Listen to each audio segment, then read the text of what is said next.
দলের এই মুহূর্তে যেটা উচিত ছিল, কর্মীদের পাশে দাঁড়ানো, কর্মীদের দেখা, জেলায় জেলায় জেলায় কর্মীরা মার খাচ্ছে, এমএলএ মার খাচ্ছে, এমপি মার খাচ্ছে, তাদের পাশে দাঁড়ানো, এটা দল সঠিকভাবে করে।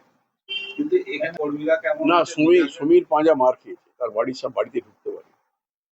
সমীর পাঁজা বাড়ি থেকে আউট, বাড়িতে ঢুকতে পারেনি, বাড়ির সামনেই মার খেয়েছে। তাকে একটা ফোন পর্যন্ত রাজ্যের নেতৃত্ব করে, সে তো এমএলএ একটা। আমরা 80 জন এমএলএ জিতেছি, একটা ছোটখাটো ব্যাপার না। আমরা কদিন আগে ক্ষমতায় ছিলাম, সরকারে ছিলাম,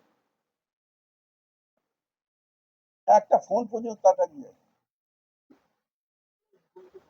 সুতরাং ক্ষোভ আছে নেতৃত্বে। আক্রমণের বিষয় যেটা